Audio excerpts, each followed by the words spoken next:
My dad invited my brother to his 60th birthday but excluded me because I look like my mother.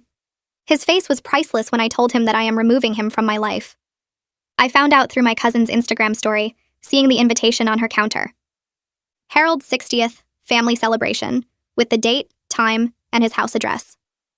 My brother Tom called me that night pretending to check in about work stuff. 20 minutes of small talk before he casually mentioned he had a thing on Saturday. What thing? I asked. Just some dinner. He knew. He knew and was lying to me. Is it Dad's birthday party? Silence. Then, how did you find out? So it's true. He invited everyone except me. Maybe he just hasn't gotten around to inviting you yet. Tom, the party is in 4 days. Look, I don't want to get in the middle of this. You're already in the middle. You're going to a party I'm not invited to. He sighed. What do you want me to do? Not go? I want you to ask him why his daughter isn't invited. You know why. Everyone knew why. I looked like my mother. Same dark hair, same green eyes, same small nose.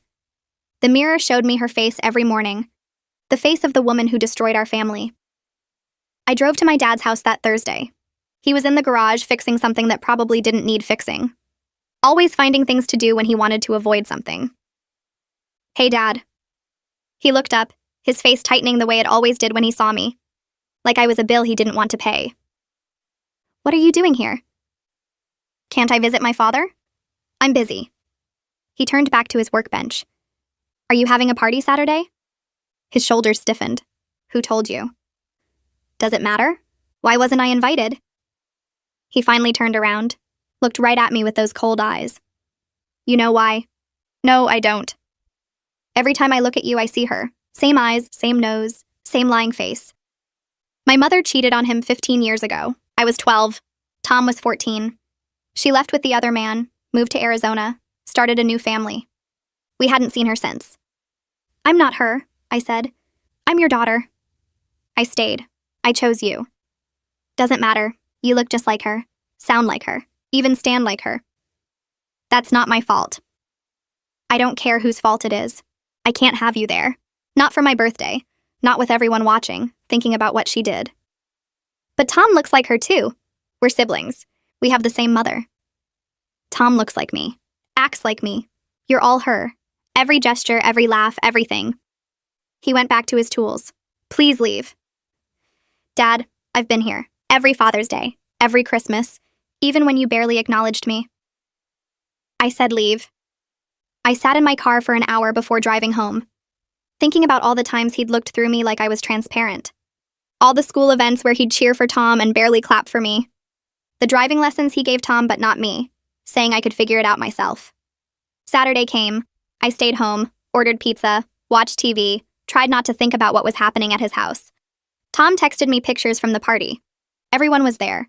Aunts, uncles, cousins I hadn't seen in years. Even my grandmother, who could barely travel anymore, had made the trip from Florida.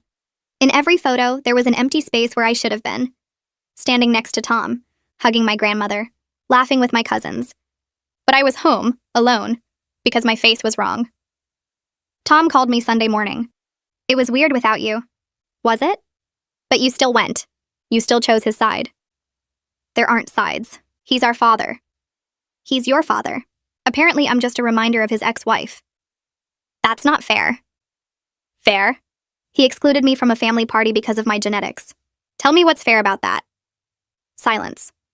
He's hurting, Tom finally said. He's been hurting for 15 years. So have I. The difference is I didn't abandon my child over it. Monday, I went back to his house. This time I didn't knock. Used my key, the one he forgot I had. He was at the kitchen table going through birthday cards. Probably thank you notes he'd never send. Get out, he said without looking up. No. I sat across from him. You need to hear this. She did it to all of us. Tom and I lost our mother, but I also lost my father. He's sitting right here, but he's been gone since I was 12. And you know what the worst part is? I kept trying. Kept showing up. Kept hoping one day you'd see me instead of her. I'm done trying to earn something that should be free. Tom can have you all to himself. Where are you going? I smile and I felt my head spinning. Before everything went black, I see his shocked face and he's running towards me. I woke up on the kitchen floor with Harold's face hovering over mine, his hands shaking as he touched my shoulder. Sirens wailed outside, getting louder, and I realized he must have called 911 while I was out. The paramedics came through the front door seconds later, a woman with short blonde hair and a man with a beard, both carrying equipment bags. Harold scrambled back to give them room, his face white and scared in a way I'd never seen before. The female paramedic knelt beside me, pressing 2 fingers against my wrist while asking my name and if I knew where I was. I managed to answer, my voice coming out weak and scratchy. She checked my eyes with a small flashlight, asked me to follow her finger, then wrapped a blood pressure cuff around my arm. The male paramedic set up equipment while Harold stood against the counter, wringing his hands and explaining that we'd been arguing and I just collapsed. The female paramedic asked Harold about my medical history, any medications I took, known conditions, and he stumbled through answers, admitting he didn't actually know most of it. She glanced at him with raised eyebrows, then back at me, clearly picking up on the tension in the room. My blood pressure reading made her frown, and she told her partner they needed to transport me. They brought in a stretcher, helped me onto it, and secured straps across my chest and legs. Harold followed them to the ambulance, asking if he could ride along, and the male paramedic hesitated before nodding. They loaded me into the back, the female paramedic climbing in with me while Harold took a seat on the side bench. She hooked me up to a heart monitor that beeped steadily, placed an oxygen mask over my face, and started asking questions about chest pain and dizziness. I told her I'd felt dizzy before I passed out, but no chest pain, just overwhelming exhaustion. Harold sat across from me looking pale and shaken, his hands gripping his knees. The paramedic asked more questions, writing notes on a tablet, and I watched Harold reach toward me like he wanted to take my hand. His arm extended halfway across the space between us, fingers outstretched, then stopped. He held that position for several seconds, his hand just hanging there in the air, before pulling it back and pressing both palms against his thighs. The ambulance turned corners, the siren cutting through traffic, and neither of us spoke. We arrived at the emergency room and they wheeled me through automatic doors into a bright hallway that smelled like antiseptic and floor cleaner. A nurse directed them to a room with a curtain partition, and they transferred me from the stretcher to a hospital bed. Harold followed but stayed near the doorway, looking lost and uncomfortable. A doctor came in minutes later, a tall man with gray hair and glasses who introduced himself as Dr. Ferguson. He reviewed the paramedic's notes, then examined me, checking my pulse, looking in my eyes, listening to my heart and lungs. He asked pointed questions about what led to the collapse, whether I'd eaten today, how much water I'd had, and about recent stress in my life. His eyes kept moving between me and Harold, clearly sensing something wrong in the dynamic. Harold sat down in a corner chair, staring at his hands like they belonged to someone else, saying nothing. Dr. Ferguson explained that I'd had a severe stress-induced episode combined with dehydration and low blood sugar, a perfect storm that caused my body to shut down. He said they needed to run some tests and keep me for observation. A nurse came in with an IV kit, cleaning a spot on my arm and sliding the needle in with practiced efficiency. She taped it down, hung a bag of fluids on a pole, and adjusted the drip rate. She told me I'd need to stay for at least 4 hours while they monitored me and got fluids into my system. I closed my eyes, exhausted from everything, and heard footsteps approaching fast. Tom's voice cut through the quiet, asking what happened, and I opened my eyes to see him standing at my bedside still wearing his dress shirt from the party. He looked between me and Harold, his face tight with worry.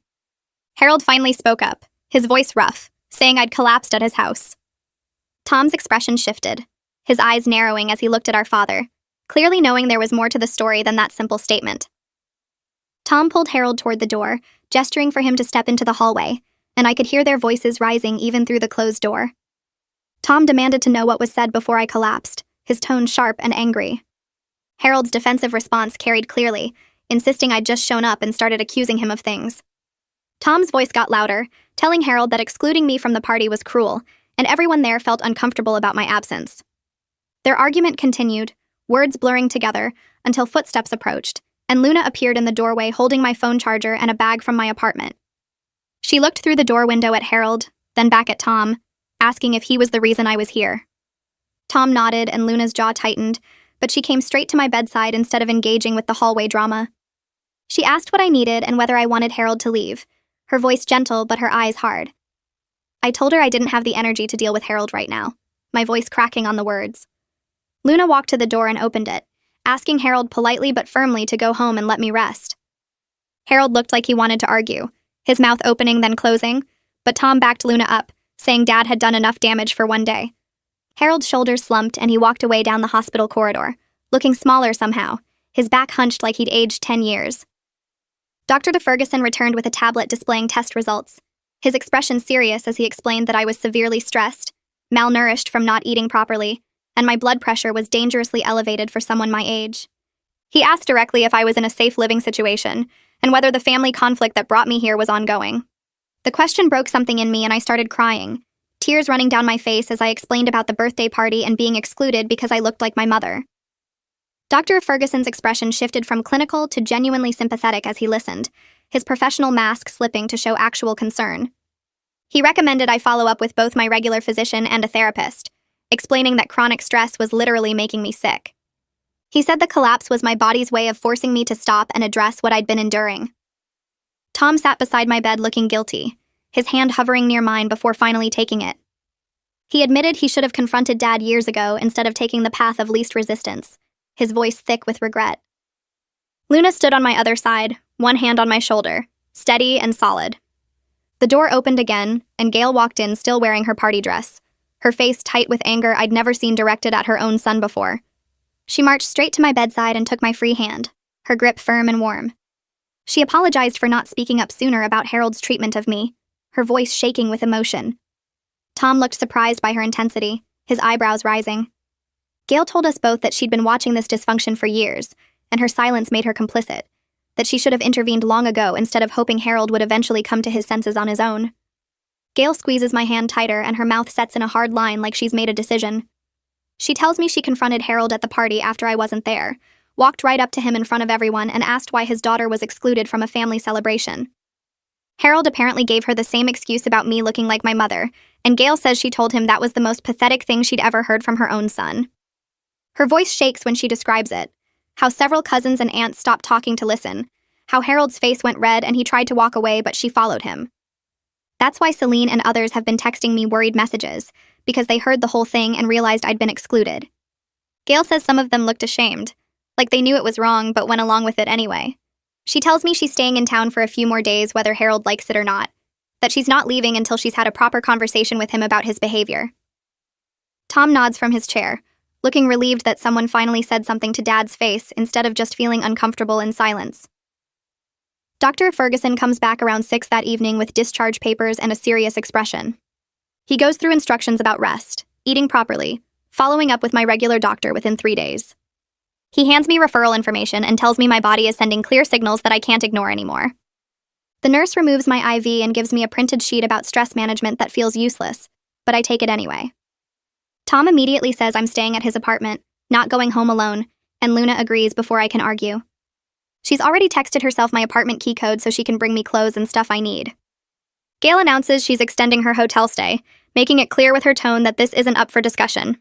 She's staying until Harold understands what he's done. The nurse wheels me out in a wheelchair even though I can walk, hospital policy apparently, and Tom brings his car around to the pickup area. Luna follows in her car so she can go get my things. The evening air feels cold after being in the hospital all day, and I realize I'm still wearing the same clothes I collapsed in. Tom's apartment is smaller than mine, a one-bedroom with a couch that's seen better days and a kitchen that barely fits 2 people. He hovers while I sit on the couch, asking what I want to eat, if I'm comfortable, whether I need anything. Luna arrives with a bag of my clothes, toiletries, phone charger, the basics. She must have moved fast because she's only been gone 20 minutes. Tom orders Thai food from the place down the street and insists I eat something substantial. When it arrives, I force myself to eat pad thai even though my stomach feels tight. Tom sits across from me, apologizing repeatedly for attending the party, for not pushing back harder against Dad's decision to exclude me. He says he should have boycotted in solidarity, should have made a statement by refusing to go.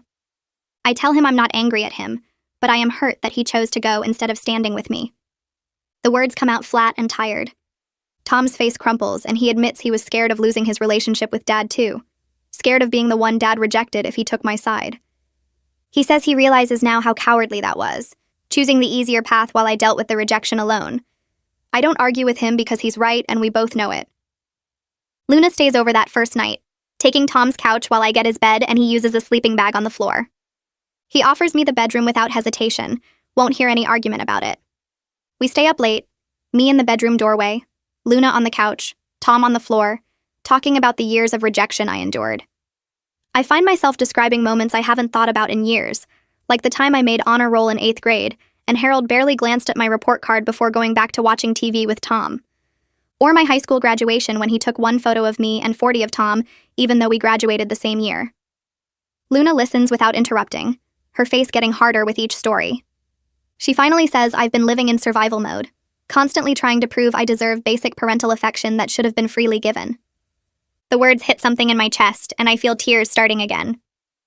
Tom sits up in his sleeping bag and says he never fully understood how bad it was, that from his perspective, Dad was just stricter with me, not completely rejecting me. I explain the difference between strict and absent, between high expectations and emotional abandonment. We talk until almost 2 a.m. before exhaustion finally wins. The next morning, Tom's phone starts ringing around 8. He's in the kitchen making coffee and I hear him decline the call. It rings again. And again. He finally puts it on silent and brings me coffee in bed, looking stressed. Around 9, a text comes through loud enough that I hear the buzz from the other room. Tom reads it aloud from the doorway, his voice flat.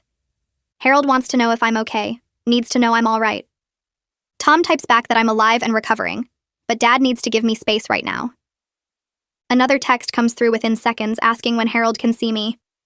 Tom looks at me and I shake my head. He texts back that it's my decision to make, not Harold's. The phone goes quiet after that and Tom sets it face down on the counter like he can't deal with looking at it anymore. Luna makes breakfast, scrambled eggs and toast, and I eat because she's watching me with that expression that means she won't take no for an answer. Around noon, there's a knock on Tom's door and Celine is standing there with flowers, white daisies, and a cheap grocery store bouquet. She looks like she's been crying, her eyes red and puffy. Tom lets her in and she comes straight to me on the couch, setting the flowers down and apologizing for posting the party invitation where I could see it. She says she didn't realize I wasn't invited until Gail made that scene at the party. The words tumble out fast like she's been practicing them. Celine tells me she felt sick knowing I found out through social media, through her post specifically. She admits that several cousins talked about how wrong it was during the party, standing in small groups whispering about Harold's cruelty, but no one actually left in protest. She says she regrets that now, wishes someone had walked out and made a real statement instead of just feeling uncomfortable while eating cake. I thank her for coming and tell her I don't blame her for the Instagram post. She cries a little and hugs me before leaving, promising to check in later. I spend the next few days at Tom's place sleeping more than I have in months. Luna takes time off work to stay with me, setting up camp on Tom's couch with her laptop and working remotely when she needs to. We have long conversations about family trauma, about the difference between forgiveness and letting people continue to hurt you. She talks about boundaries and self-protection in a way that makes sense, like she's thought about this a lot. Luna finally tells me she cut off her own toxic parent 3 years ago, her father who used to criticize everything she did and make her feel worthless. She says she hasn't regretted choosing her mental health over a destructive relationship, that the relief of not constantly bracing for his judgment was worth the guilt and grief. I ask if she ever misses him, and she says sometimes, but she misses the father she wished she had, not the one who actually existed. The distinction feels important, and I write it down in my phone notes so I don't forget. Gail calls on the 3rd day and asks if she can visit. She shows up an hour later with homemade soup in a container, chicken and rice that smells like comfort. Tom heats it up while Gail sits next to me and talks honestly about Harold's behavior. She tells me Harold was devastated when my mother left, completely broken by the betrayal, but his choice to punish me for her actions is inexcusable. Gail says she's ashamed she didn't intervene more forcefully years ago, that she watched him reject me and told herself he just needed time to heal. She admits she enabled his behavior by staying silent, by not calling him out every single time he treated me like I was invisible. Gail's voice cracks when she says watching him reject his own daughter has been one of the most painful experiences of her life, that she failed both of us by hoping he'd eventually come around on his own. Gail keeps talking, her hands wrapped around a mug of tea Tom made her. She reveals she's been in therapy herself for the past year, working through her own guilt about enabling Harold's treatment of me by staying silent. She explains that she thought giving him space to grieve would eventually lead to healing, but instead he calcified his pain into permanent rejection. The word calcified sticks with me because it's exactly right, like his hurt turned to stone and trapped me underneath it. Gail says she's done protecting Harold from the consequences of his choices, that she told him yesterday his relationship with her depends on him getting help and making genuine amends to me. She's not asking him, she's telling him. Her face is set in that same hard line from the hospital, and I believe her. Tom looks surprised by her intensity, like he's seeing his grandmother differently than he ever has before. Tom drives me to my follow-up appointment with my regular doctor on Thursday morning, 3 days after the collapse like doctor. Ferguson ordered. The doctor reviews the ER report carefully, asking detailed questions about my stress levels, eating habits, sleep patterns. She's blunt in a way I appreciate, telling me I'm showing signs of chronic stress disorder, and if I don't make major changes, I'm at risk for serious health problems. She lists potential consequences, heart problems and digestive issues and immune system breakdown, things that sound scary enough to take seriously. The doctor refers me to a therapist who specializes in family trauma, writing down a name and number on her prescription pad. She also writes a note recommending I take medical leave from work for 2 weeks, saying my body needs time to recover, and I need space to address what's been making me sick. I take the note feeling both relieved and anxious about telling my boss. Tom drives me back to his apartment in silence, both of us processing what the doctor said about my health being in actual danger from the stress Harold has caused. 2 days later, Tom drives me back to my own apartment and helps me carry in the bags Luna packed for me at his place. I unlock my door and the first thing I see is my fridge covered in bright, sticky notes, Luna's handwriting on everyone. "You've got this," on the orange juice. "Proud of you," on the yogurt container. "One day at a time," on the milk. She stocked everything with easy meals, pre-made salads and sandwich stuff, and frozen dinners that just need heating up. Tom puts my bags in the bedroom and asks 3 times if I'm sure I'm okay being alone before he finally leaves. The apartment feels different now, quieter in a way that makes my chest tight. I put away the groceries Luna bought and find more notes tucked everywhere, in the silverware drawer and taped to the bathroom mirror and stuck to my laptop. I make it through unpacking and eating some crackers before I start crying at my kitchen table for no specific reason, except everything. The tears come in waves over the next 2 days, hitting me while I'm folding laundry or watching TV or brushing my teeth. I realize I've been mourning my father's love for 15 years while he was still alive and living 20 minutes away, and somehow that's worse than if he'd actually died because at least then I could have blamed fate instead of his choice. Luna comes by every evening to check on me and brings more food even though the fridge is already full. She sits with me through the crying and doesn't try to fix anything, just hands me tissues and reminds me that grief is supposed to hurt this much. 3 days after coming home, I drive to the address Dr. Brooks's office gave me for my first therapy appointment. The building is plain brick with a small parking lot, and I sit in my car for 10 minutes before going inside, because walking through that door feels like admitting I need help. I can't give myself. The waiting room has uncomfortable chairs and magazines nobody actually reads, and a white noise machine that's supposed to make you feel private, but just makes everything feel muffled. Dr. Brooks comes out exactly on time. A woman maybe 50 with gray hair and kind eyes that don't look sorry for me, which I appreciate. Her office has a couch, but I choose the chair because the couch feels too much like TV therapy. She asks me to tell her what brought me here, and I start with the birthday party, then the collapse, then realize I need to go back further to explain why it mattered so much. I talk for probably 30 minutes straight, telling her about being 12 and watching my mother leave, about the driving lessons Harold gave Tom but not me, about every Father's Day where I tried so hard and got so little back. Dr. Brooks listens without interrupting and takes a few notes, but mostly just watches my face like she's reading something written there. When I finally stop talking, she's quiet for a minute before asking what I want from my relationship with Harold going forward. The question catches me off guard because I realize I don't actually know anymore. What I wanted was for him to love me, and he's made it clear that's not going to happen the way I need it to. I tell her this, and my voice cracks on the word love because saying it out loud makes it more real. Dr. Brooks leans forward slightly and explains something about accepting reality versus accepting mistreatment. She says I can acknowledge Harold's limitations, that he's damaged by what my mother did and probably always will be, while still protecting myself from his rejection. She asks me to think about what a relationship with him might look like if I stopped trying to earn his love, and instead set clear boundaries about respectful treatment. The idea makes something loosen in my chest and tighten at the same time. Liberation and terror mixed together. Liberation because it means I can stop performing, stop trying so hard, stop waiting for him to suddenly see me. Terror because it means giving up the hope that's kept me trying for 15 years, accepting that the father-daughter relationship I wanted is never going to exist. Brooks writes something in her notebook and tells me that hope isn't always healthy when it keeps us accepting harm. She says sometimes the kindest thing we can do for ourselves is grieve what we'll never have, so we can build something different with what's actually possible. I leave her office feeling wrung out and somehow lighter, like I've been carrying something heavy I didn't know I could put down. That evening, Tom calls while I'm heating up one of Luna's frozen meals. His voice sounds careful when he says Harold has been asking him to set up a meeting, claiming he wants to apologize and explain himself. Tom asks what I want him to say, and I stare at my dinner spinning in the microwave while I think. I tell Tom I'm not ready to see Harold yet, that being in the same room with him right now feels impossible. But I say I'm willing to read a letter if Dad wants to write one, something where he has time to think about what he wants to say instead of just reacting. Tom agrees to pass that along, but warns me that Dad isn't great at expressing emotions in writing or any other format. I can hear the doubt in Tom's voice, like he's already preparing me for disappointment. 4 days later, Tom shows up at my apartment with an envelope in his hand, and skepticism all over his face. He hands it to me without saying anything, and I can tell from how he's standing that he's already read it, or at least knows what's inside. I open the envelope and pull out a single page, Harold's handwriting cramped and uneven like he doesn't write by hand much anymore. The letter is short and awkward, 3 paragraphs that start with him acknowledging he handled things poorly. He writes that he never meant to hurt me so badly, that seeing me collapse scared him and made him realize he's been too hard on me. He says he knows he should have done better. I read it twice looking for something more, some real acknowledgement of the 15 years, but it's not there.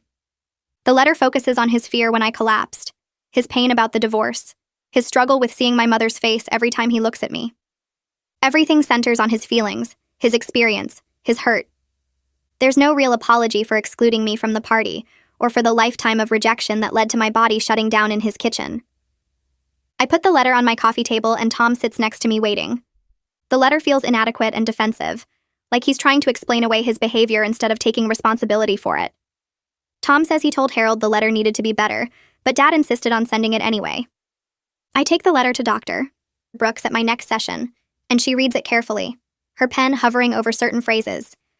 She points out all the ways Harold minimizes his behavior, how he says he was too hard on me instead of acknowledging he was rejected me, how he focuses on his fear about my collapse instead of the harm that caused it.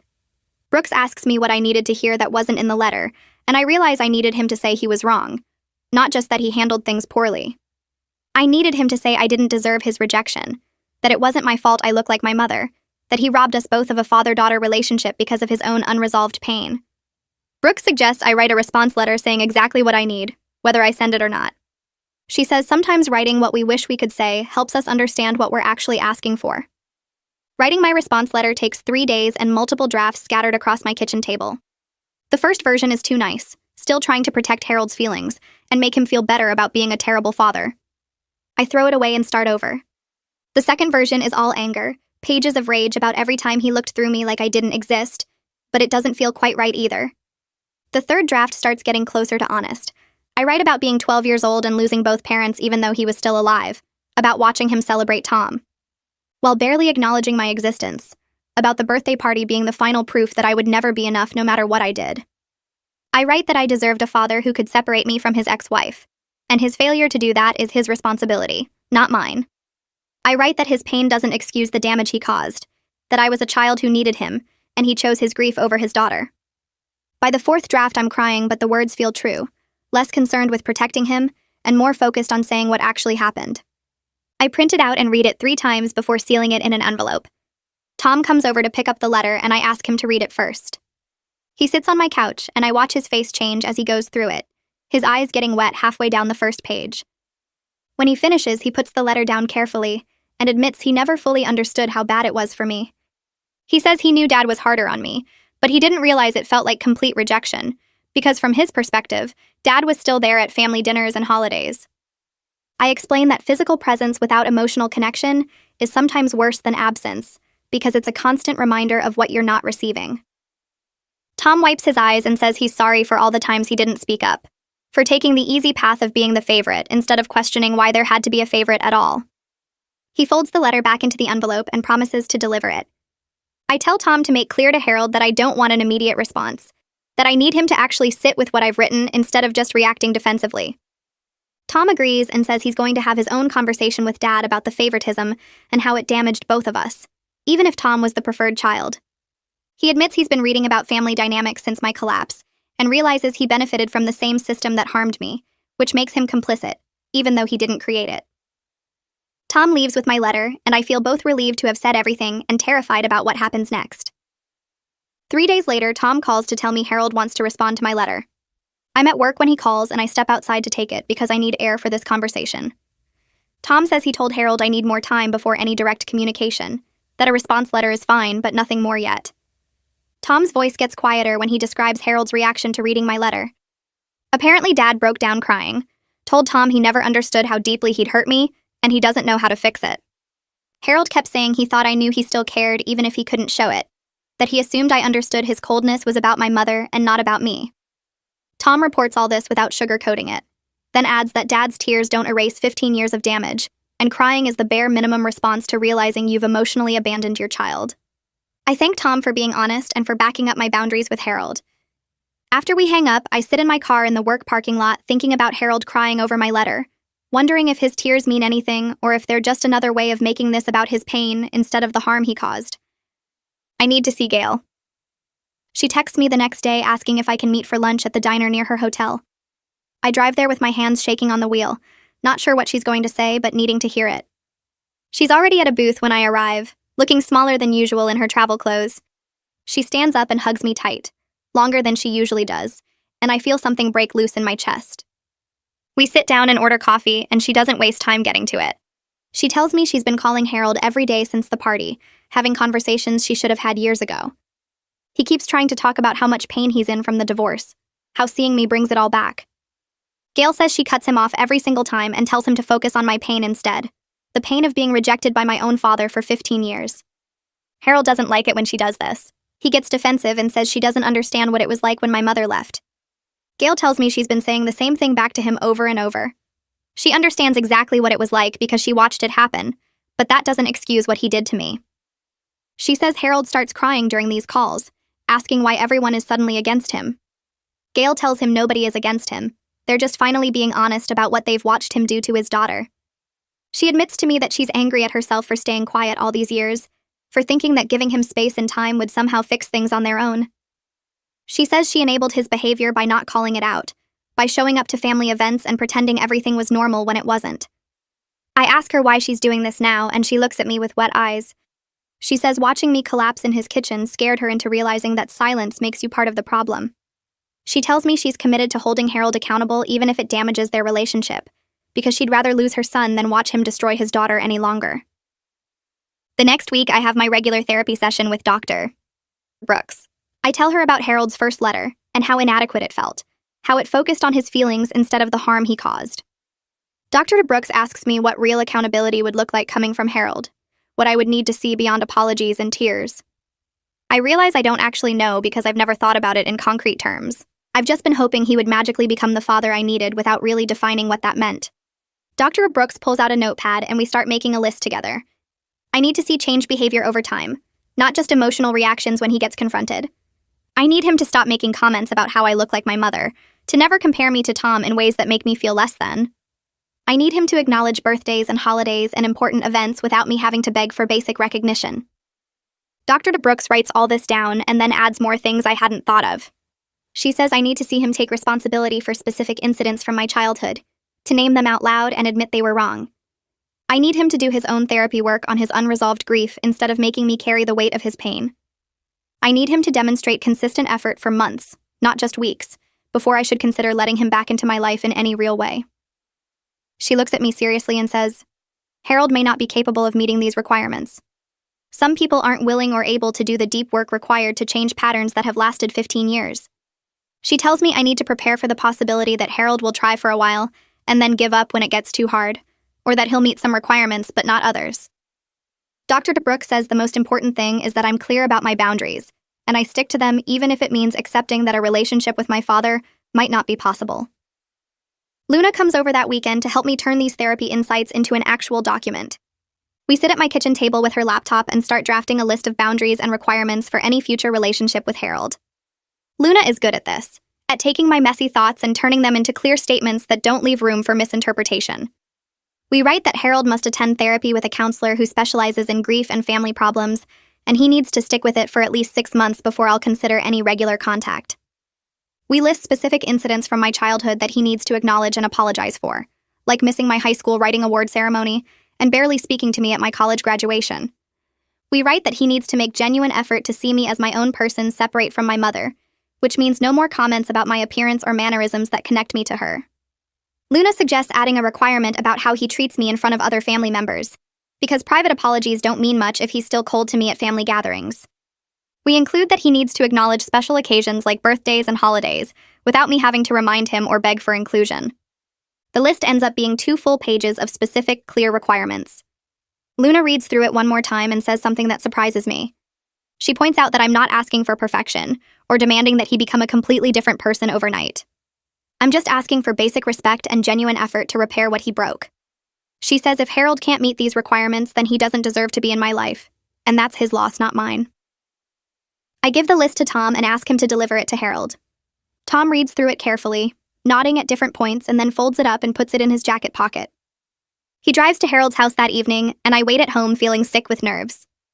Tom calls me 2 hours later to report how it went. He says Harold read through the entire list twice without saying anything, just sitting there at his kitchen table with this overwhelmed look on his face. When he finally spoke, he asked Tom if the requirements were negotiable. Tom told him no, that these are the bare minimum for me to even consider having a relationship with him. Harold asked if there was anything he could do right away to prove he's serious about changing. Tom says he told Harold the best thing he could do immediately is start looking for a therapist and stop making this about his timeline for fixing things. Tom backed up every single point on my list, telling Harold that if he can't meet these basic requirements, then he doesn't deserve to have me in his life. Harold got defensive at one point, saying some of the requirements seemed harsh. Tom shut that down fast, telling Harold that 15 years of rejection is harsh, and my list is just asking for basic human decency. Harold didn't argue after that. Tom says he left the list on the kitchen table and told Harold to really think about whether he's willing and able to do this work, because I'm not going to accept half measures or temporary effort.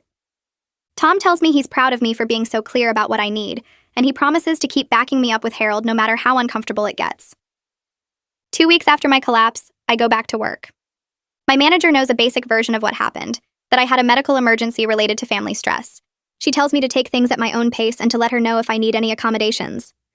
My coworkers who know me well notice something different about me right away. I'm more guarded than I used to be, less willing to just go along with things to keep the peace. But I'm also more grounded somehow, like I've stopped floating and finally landed somewhere solid. I tell a few people a simple version of the story, that I had a falling out with my father and it got bad enough that I ended up in the hospital. They're supportive without being nosy, which I appreciate. Having work to focus on helps me feel less consumed by the family stuff. There's something normal and steady about sitting at my desk and working through my task list, solving problems that have clear solutions. I'm grateful for the routine, for having somewhere to go where people expect me to be competent and professional instead of broken and dramatic. My manager pulls me aside after my first week back and says she's noticed I seem different, but in a good way. She says I'm setting better boundaries with difficult clients and I'm not letting people walk over me like I used to. I realize she's right. Something shifted when I finally stood up to Harold. I stopped being willing to accept scraps of respect from anyone. Celine texts me during my second week back at work. She says Harold has been calling different family members asking for therapist recommendations, which surprises everyone because he's never been the type to admit he needs help. She tells me the family is watching closely to see if he actually follows through, or if this is just a temporary reaction to being confronted.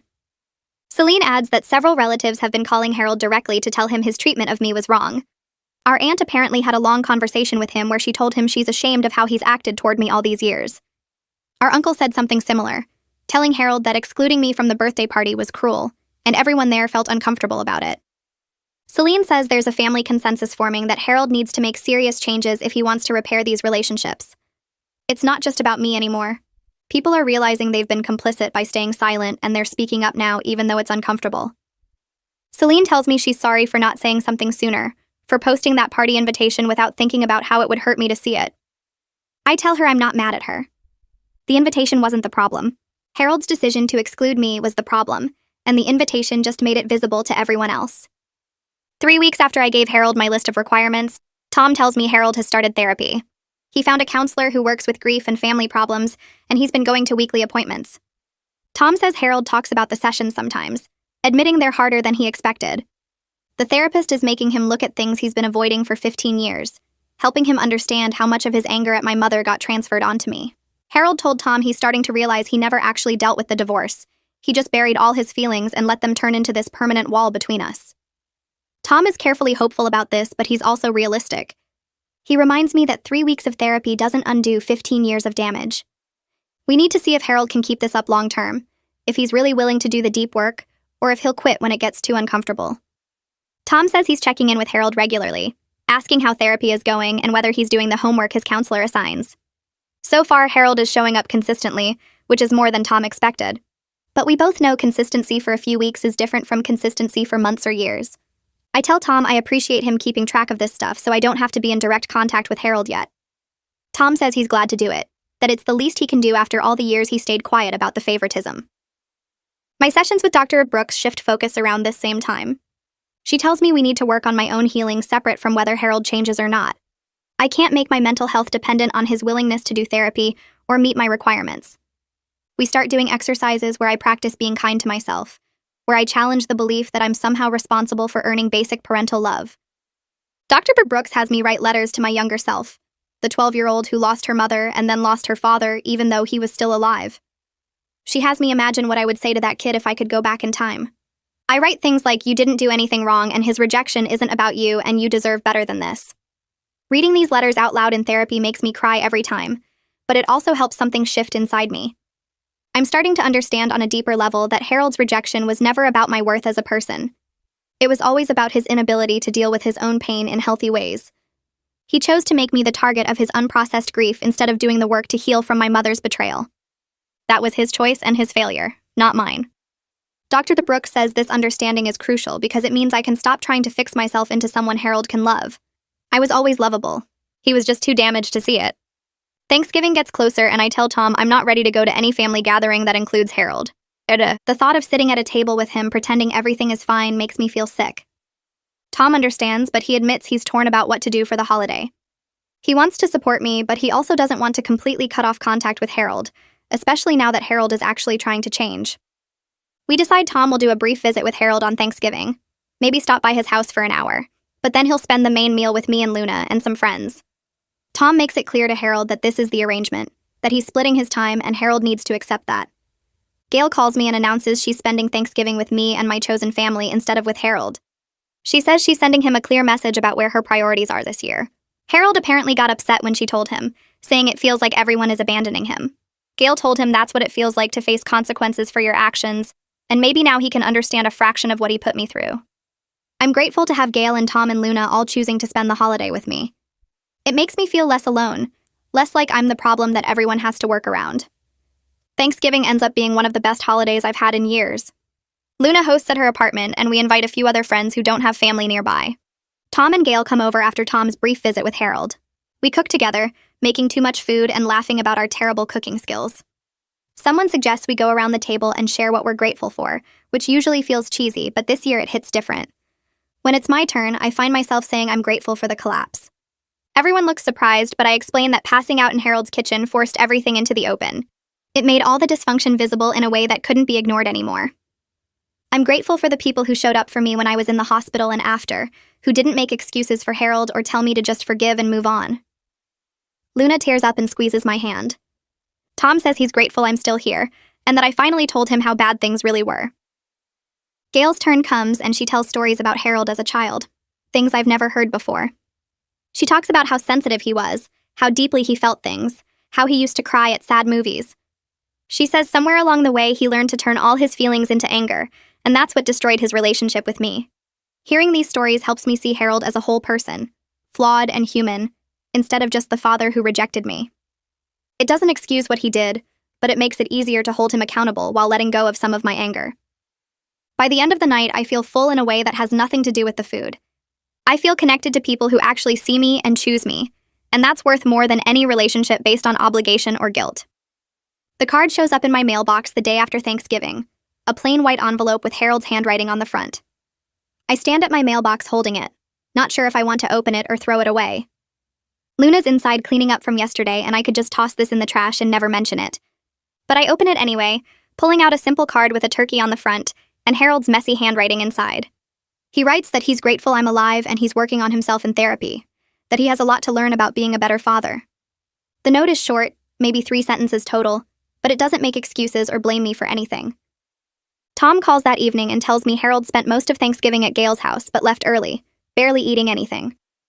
Tom says Harold looked uncomfortable the whole time, like he finally understood that his choices have consequences, and nobody was going to pretend everything was fine just to make him feel better. I put the card in a drawer and try not to think about it too much. December starts cold and gray, the kind of weather that makes you want to stay inside all day. Tom stops by my apartment one Saturday afternoon with coffee and tells me Harold asked his therapist about family therapy. He wants to know if that might help our relationship, if I'd be open to it eventually. I tell Tom I need to see more sustained change from Harold first. 3 weeks of therapy doesn't erase 15 years of rejection. Tom nods and says he gets it, that he told Harold the same thing. I bring it up with Dr. Brooks at my next appointment, and she explains that family therapy can be helpful, but only if both people are genuinely committed to change. She says it shouldn't be used to pressure the hurt person into reconciliation before they're ready, that some therapists will push for forgiveness too soon because it looks like progress. I tell her I'm not ready for that yet, and she says that's completely reasonable. The rest of December becomes about focusing on my own healing, instead of waiting to see what Harold does next. Luna and I start cooking dinner together every Tuesday night, trying new recipes and talking about our weeks. She tells me about her job stress and her dating life, and I tell her about therapy and the slow process of rebuilding my sense of self. Tom comes over more often too, and we have conversations that go deeper than they ever have before. He admits he always knew Harold treated me differently, but he didn't realize how much it hurt, because from his perspective, Harold was still showing up to family events. I explain that physical presence without emotional connection is sometimes worse than complete absence, because it's a constant reminder of what you're not getting. Tom gets quiet and says he should have spoken up years ago, that his silence made him part of the problem. Gail calls me every few days just to check in, asking how I'm doing without making it about Harold. She tells me about her friends in Florida and the book club she joined and what she's learning in her own therapy. I'm discovering what it feels like to have family members who prioritize my well-being without conditions attached. Harold keeps going to therapy every week throughout December, and Tom reports that he seems to be taking it seriously. He's doing homework assignments his therapist gives him and reading books about grief and family trauma. Tom says Harold had a breakthrough session in mid-December where he finally connected his rejection of me to his unprocessed rage at my mother. The therapist apparently helped him see that he's been punishing me for her choices, using me as a stand-in for his ex-wife instead of seeing me as my own person. Tom tells me Harold cried through most of that session, really sobbing in a way Tom had never seen before. I don't know what to do with this information, whether it changes anything or if it's just Harold finally facing what he should have dealt with 15 years ago. 2 days before Christmas, Harold asks Tom if he can send me a longer letter. I agree to read it but make no promises about responding. The letter arrives on Christmas Eve in a thick envelope that feels heavy in my hands. I wait until I'm alone in my apartment to open it, sitting on my couch with tea I don't drink while I read. The letter is completely different from his first attempt, specific and detailed instead of vague and defensive. Harold writes about the time I won a writing award in high school, and he didn't attend the ceremony because he claimed he had to work, even though Tom's basketball games never conflicted with his schedule. He mentions my college graduation where he barely spoke to me at the celebration, standing on the opposite side of the room while other parents hugged their kids and took pictures. He lists other moments too, small rejections that added up over the years to communicate that I didn't matter to him. Harold acknowledges these weren't isolated incidents, but a pattern of behavior that told me I wasn't worth his time or attention. The letter continues on the second page with Harold taking responsibility for choosing his pain over his daughter. He writes that therapy is helping him see how he made me carry the burden of his unresolved grief, that he turned me into a symbol of his failed marriage instead of letting me be his child. He says he understands if I never want a relationship with him, that he wouldn't blame me for cutting him out of my life completely. But he wants me to know that his rejection was never about me, that I didn't do anything wrong by looking like my mother, or sounding like her, or existing as proof that she once loved him. Harold ends the letter by saying he's committed to continuing therapy regardless of whether I forgive him, that he needs to change for himself, and not just to earn back my presence in his life. I read the letter 3 times, crying through the second and third readings. I take it to my therapy appointment right after Christmas and show it to Dr. Brooks. She reads it carefully and points out the significant differences from his first letter, noting that this one demonstrates genuine accountability without centering his feelings at the expense of mine. She asks me how I feel reading it, and I admit I feel a complicated mix of validation, grief, and cautious hope. The validation comes from Harold finally acknowledging specific ways he failed me, putting words to things I've felt but couldn't always articulate. The grief is for all the years we lost, for the father-daughter relationship we could have had if he'd dealt with his pain in healthy ways. The cautious hope is the scary part, because it means considering that things might actually change.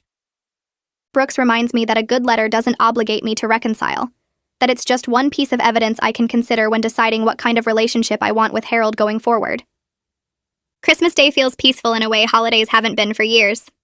I spend it with Tom, Luna, and Gail at Tom's apartment, cooking too much food and watching old movies. Nobody mentions Harold until late afternoon when Gail tells me she spent an hour on the phone with him that morning. She says he's genuinely struggling with the reality of what he's lost, that he kept asking if she thought I'd ever forgive him, Gail told him she didn't know and couldn't answer that for me, but she encouraged him to keep doing the work in therapy and to respect my timeline rather than pushing for reconciliation on his schedule. We play board games after dinner and Luna beats everyone at Scrabble, celebrating like she won the lottery. I realize I'm not anxiously trying to earn Harold's attention or bracing for his coldness, that I can just exist and enjoy time with people who actually want me here. Early January brings cold that makes my apartment windows frost over at night. I sit at my kitchen table one Saturday morning and write a response to Harold's letter, working through multiple drafts until I get the tone right. I acknowledge that I can see he's making an effort, and that his accountability means something to me. I write that I'm not ready for direct contact yet, but I'm open to the possibility of rebuilding some kind of relationship if he continues therapy and demonstrates sustained change over the next several months. I'm clear that I won't accept anything less than genuine respect, that comparing me to my mother or making me responsible for his emotions is a deal breaker that will end any attempt at reconciliation permanently. I list specific requirements like consistent therapy attendance, acknowledgement of how his behavior affected me, and willingness to hear my feelings without getting defensive. Tom picks up the letter from my apartment on Sunday and promises to deliver it to Harold that afternoon. He texts me later that evening saying Harold read it multiple times and seemed both relieved and sobered by the conditions I set. Tom says Harold told him he's grateful I'm leaving the door open even a crack, that he understands he has to earn back what he destroyed through years of consistent effort. Harold apparently asked his therapist to help him understand what sustained change actually looks like and how to demonstrate it through actions rather than just words. February comes, and I notice something shifting in my therapy sessions with Dr. Brooks. We sit in her office every week and work through the layers of grief, not just for Harold's rejection, but for the father I never got to have in the first place. She has me do exercises where I imagine what a healthy father-daughter relationship looks like, and then we talk about whether any version of that might be possible with Harold now. I'm learning to hold two truths at the same time without letting either one take over completely. Harold hurt me deeply for 15 years, and he's also making genuine efforts to change now. Both things are real, and I don't have to pick just one to believe. The anger that used to fill my chest every time I thought about him starts to feel less heavy, not because I'm forgiving him exactly, but because I'm building a life that doesn't revolve around earning his love anymore. Dr. Brooks says this is what healing looks like when you stop waiting for someone else to fix what they broke and start building something new for yourself instead. Mid-February brings an email from Harold that Tom forwards to me after checking that I'm okay receiving it. The subject line just says request, and the message is short and careful. He writes that his therapist thinks it might be helpful for us to exchange occasional emails as a low-pressure way to start rebuilding some communication. He says he understands if I'm not ready and he won't push, but he wanted to ask. I stare at the email for 20 minutes before forwarding it to Dr. Brooks and asking what she thinks. We spend most of my next session talking through the pros and cons, and she points out that Harold asking permission instead of just emailing me directly shows some awareness of boundaries. She thinks it's reasonable given the progress he's shown in therapy, but only if I set clear limits about how often and what topics are okay. I send back a response saying I'm willing to try weekly emails with some ground rules. No guilt trips, no comparing me to my mother, and if he breaks these rules even once, I'm done. His reply comes within an hour thanking me and agreeing to everything. Our first real email exchange happens 3 days later, and it's awkward as hell. He writes about his therapy sessions in vague terms and asks how work is going. I give short answers about a project I'm working on and ask about his house repairs. We're like strangers making polite conversation, but at least nobody's crying or yelling. The next 6 weeks bring emails every week or two, and I start noticing changes in how Harold writes to me. He asks about specific things I mentioned before, like he's actually paying attention and remembering details. When I tell him about a difficult client meeting, he asks follow-up questions instead of just moving on to talk about himself. He mentions things his therapist is teaching him about listening and staying curious instead of defensive, and I can see him actually trying to practice it. The emails are still careful and a little stiff, but they feel more real than any conversation we've had in years. Tom tells me that Harold treats these emails like they're precious, reading them multiple times before responding and asking Tom if his replies sound okay. Tom says Harold keeps a folder of all our exchanges and goes back through them when he's having a hard day in therapy. I'm still guarded and watching for signs that he might slip back into old patterns, but part of me is starting to relax just slightly. It feels weird to have regular contact with Harold that doesn't leave me feeling terrible afterward. Late March arrives and I'm sitting at my desk when an email from Harold pops up with a different tone than usual. He writes that it's been almost 4 months since my collapse and he knows he has no right to ask for more than I'm already giving. But he wonders if I'd be willing to meet for coffee in a public place with Tom there as a buffer. He says he understands if it's too much and he'll keep working in therapy either way. I stare at the email for 2 days before responding, going back and forth in my head about whether I'm ready. Dr. Brooks and I spend a whole session working through my fears about seeing Harold face to face again. She helps me set clear parameters for the meeting, like keeping it to 1 hour maximum and having a list of topics that are completely off limits. We do role-playing exercises where she pretends to be Harold saying difficult things, and I practice leaving or redirecting the conversation. She reminds me over and over that I can walk out at any moment if I feel disrespected or overwhelmed, that agreeing to coffee doesn't obligate me to anything beyond that 1 hour. Luna makes me promise to text her the second the meeting ends so she knows I'm safe. I finally send Harold an email saying yes to coffee with very specific conditions attached. Saturday morning comes and I drive to a cafe across town that neither of us ever goes to normally. Tom is already there when I arrive, sitting at a corner table and looking almost as nervous as I feel. Harold walks in 5 minutes later and I barely recognize the expression on his face. He looks scared in a way I've never seen before, like he's the one who might get rejected this time. He thanks me for coming before he even sits down, and his voice shakes a little when he says he knows how hard this must be for me.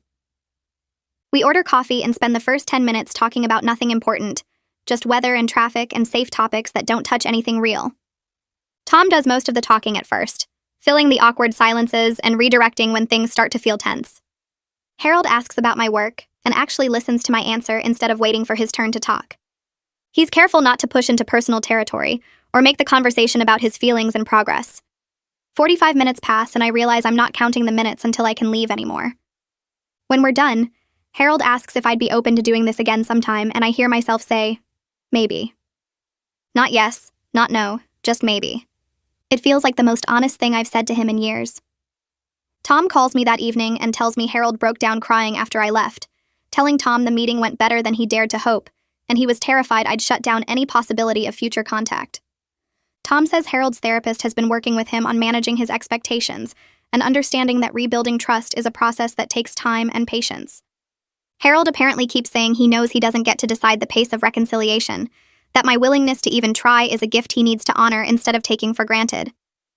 I tell Tom I appreciate that Harold seems to understand this, that he's not acting like one coffee meeting fixes 15 years of damage.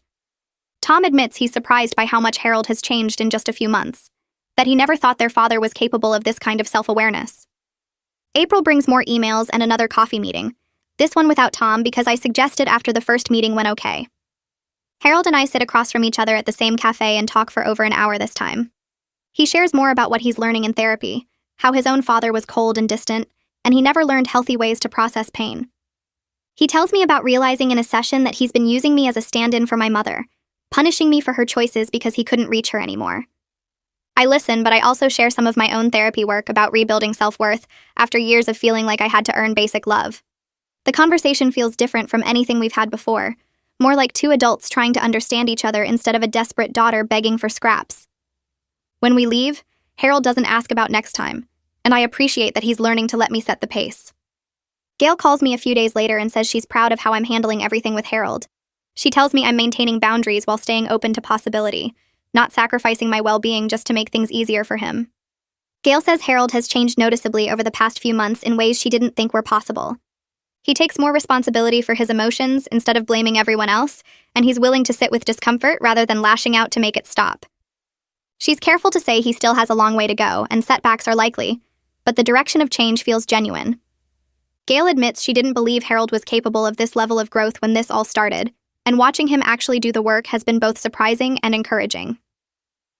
Early May brings Tom's birthday and an email from Harold asking if I'd be comfortable attending a small family dinner to celebrate. Just Tom, Harold, Gail, and me. I think about it for a day before responding that I'll come, but if I feel uncomfortable, I can leave without explanation or guilt. Tom picks me up and we drive to Harold's house together, and I haven't been inside since the day I collapsed. The dinner is awkward, but not terrible. Harold makes an effort to include me in conversation and asks about my life with what feels like genuine interest. We're talking about Tom's new project at work when Harold starts to tell a story from when Tom and I were kids, something about Tom winning a baseball game. Halfway through the story, Harold catches himself because the memory highlights how he celebrated Tom's wins, but barely noticed mine. He stops mid-sentence and apologizes immediately instead of trying to push through or get defensive. The self-awareness feels like real progress, like he's actually learning to catch his old patterns before they hurt me again. After dinner, Harold asks if he can give me something and disappears into his office. He comes back with a photo album. Not one of the old family albums, but something he put together himself. He hands it to me and tells me to look through it when I'm ready. Inside are photos from my childhood that I've never seen before. Me at my 8th grade graduation, at a piano recital when I was 10, reading on the porch one summer afternoon. Pictures he took but never shared with me, moments he captured but couldn't show me he was paying attention.